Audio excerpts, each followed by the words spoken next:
top stories, National Dialogue Commission anticipates conducting national consultation in half a year's time.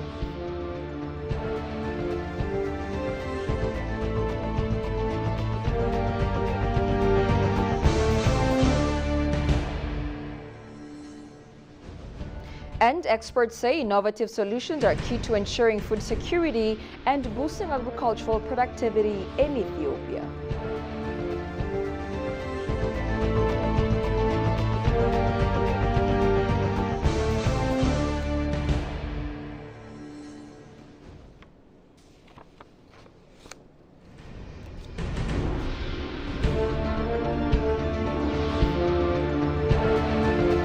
Hello and welcome to EBC World, the voice of Pan-Africanism, with the news. I'm Tabitha John. Do stay with us.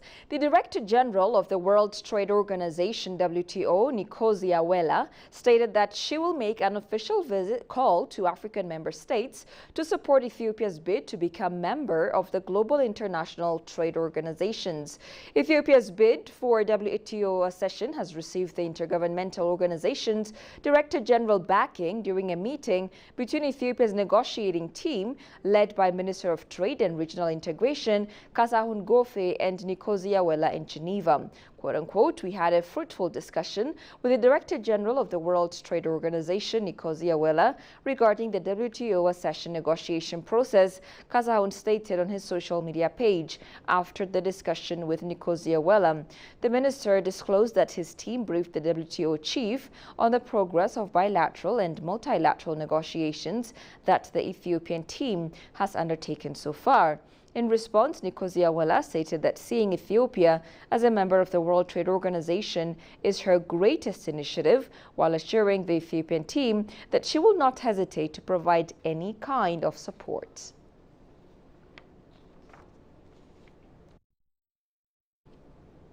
The Ethiopian Capital Market Authority, ECMA, has granted licenses to 5 new capital market service providers in a significant step towards the development and expansion of Ethiopia's financial markets. The move is part of ECMA's broader effort to develop a well-regulated, transparent, and dynamic financial ecosystem in the East African nation. The new licenses granted designated services are CBE Capital SC for the investment bank, Wagagan Capital Investment SC for Investment Bank, Ethio Fidelity Securities SC for Securities Dealer, HST Investment Advisory Services PLC for Securities Investment Advisor, and Equation Securities Investment Advisor PLC for Securities Investment Sector. These new additions are pivotal to the creation of a more diversified and robust capital market in Ethiopia, providing essential services ranging from investment banking and advisory to securities brokerage and dealing, according to the authority. This development is a strong indication that the Ethiopian capital market is maturing and preparing to serve the growing needs of both local and international investors, it was indicated. The license was also issued in accordance with Capital Market Service Providers Licensing Directive number 980/2024, which outlines the qualifications, ethical standards, and operational criteria required for firms seeking to offer investment advisory services.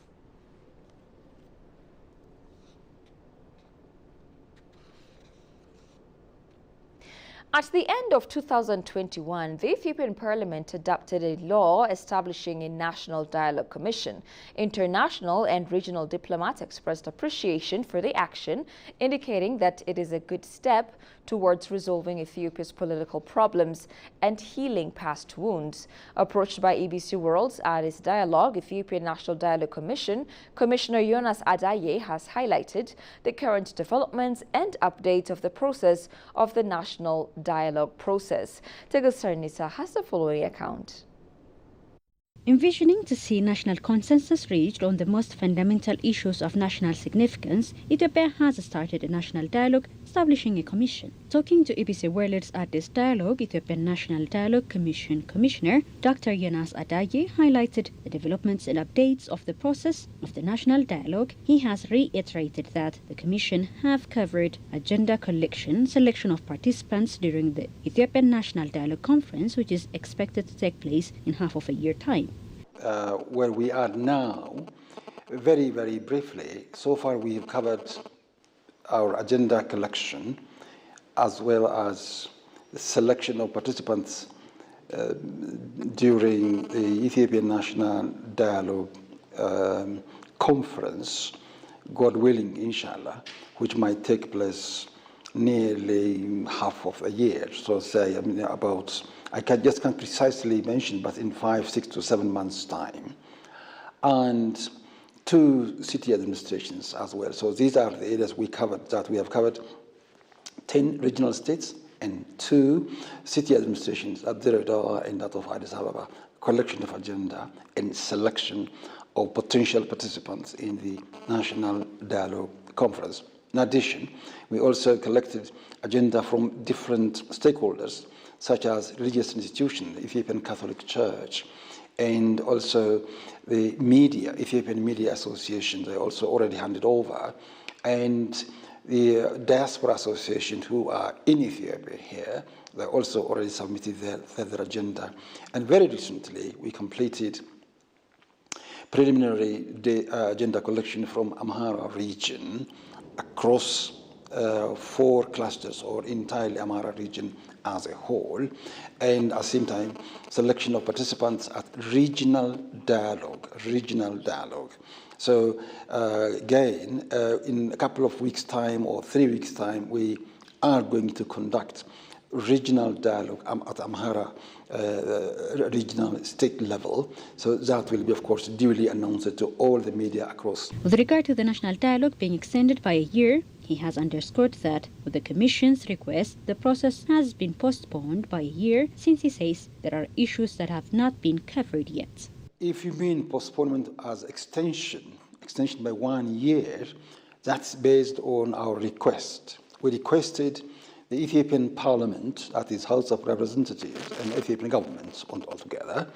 We wanted to extend simply because there are issues that have not yet been completed. One is the collection of agenda and selection of participants in Amhara region, which we have just started after the extension. And secondly, again, we have to physically go to Ethiopian diaspora, collect agenda from there, which we are going to do, God willing, inshallah, in, again, a couple of months' time. And Tigray region, we haven't yet completed what we did in other areas. So these are some of outstanding issues. So these compelled us to request an extension in line with the proclamation itself, which was issued in 2022 as an establishment principle. So that's the extension, and we have to complete the remaining tasks. But the follow-up question would be whether 1 year is enough. This is absolutely important. It is not enough. We are to lay foundation, to collect major agenda, and people make a decision on that, and then we make recommendations according to the proclamation again, and follow up with its execution, implementation, how the question of the people are responded by the very government leading the people. So these are some of the issues. But honestly speaking, in Lebanon or South Africa or Colombia, almost all areas that positively, effectively conducted national dialogue, 3 years is almost extremely minimal. So 5 years, 10 years are very common. At the end of 2021, Ethiopian Parliament adopted a law establishing a National Dialogue Commission. And finally, experts say innovative solutions are key to ensuring food security and boosting agricultural productivity in Ethiopia. They highlighted the power of drought-resistant crops like moringa in boosting agricultural productivity. Ayuda Enacion, Ethiopia's program director, underscores the urgent need to expand moringa farming, paving the way for resilience and economic growth. Koshumeliso reports. As Ethiopia strives to overcome food security challenges, innovative approach taking the center stage. One such solution is the expansion of drought-resistant crops like moringa, which experts say could transform agriculture and boost economy. To address this, Ayuda Enacion has launched the Innermore project to enhance the technical and operational capacities of moringa value chain actors in the Wolaita and Gammo zone. Spanish cooperation in Ethiopia said innovative solutions are key to ensuring food security and boosting agricultural productivity in Ethiopia. Promote innovative solutions for development issues in the country is a challenge, but also Ethiopia is a country full of potentialities in terms of rural development. It's because of that that moringa is a very valuable value chain that we can use from the leaf to the oil in several stages. So with this project we will be able to support this value chain and to promote a better future for our producers and for our society. Although moringa is cultivated in southern Ethiopia, its market linkages, productivity and role in food security remain underdeveloped. Moringa is not well developed in terms of production and the productivity, in terms of the practice, in terms of also, linking with the market. Market access is also one of the key challenges. We capitalize in terms of increasing production and the productivity on one side to modernize this production system into from subsistence and to market focused production system, and also we enhance the skills, the knowledge and the skill of the smallholder so that it complies with the global standards and market demands.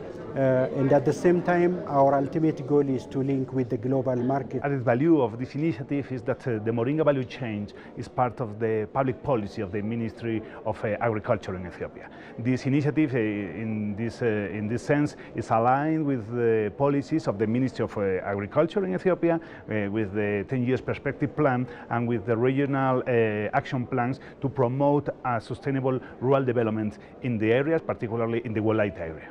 Ermes Taddese, Ayuda in Action Program Director in Ethiopia, said moringa serves multiple purposes including improving nutrition and addressing malnutrition. Moringa is rich in nutritional content, so it will address the malnutrition, the stunting, the wasting, and also in terms of food security, it is a drought-tolerant crops.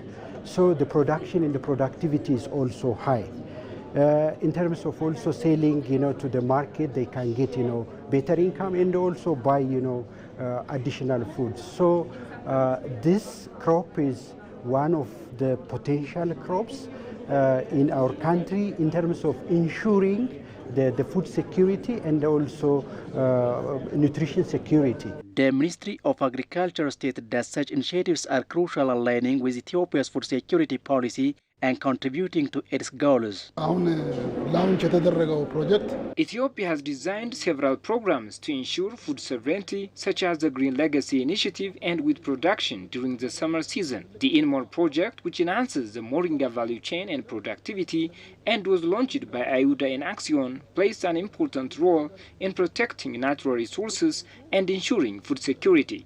However, much work remains in raising awareness about the multiple uses of moringa beyond its role as a staple food in Ethiopia. We will work together with Ayuda in Action in this regard and look forward to making progress. The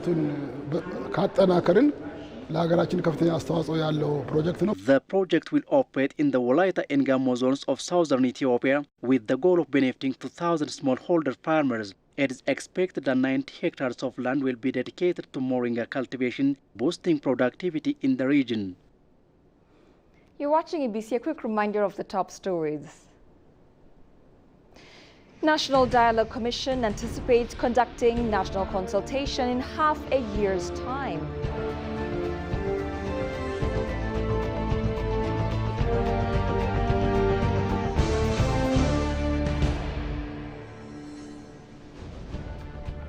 And experts say innovative solutions are key to ensuring food security and boosting agricultural productivity in Ethiopia.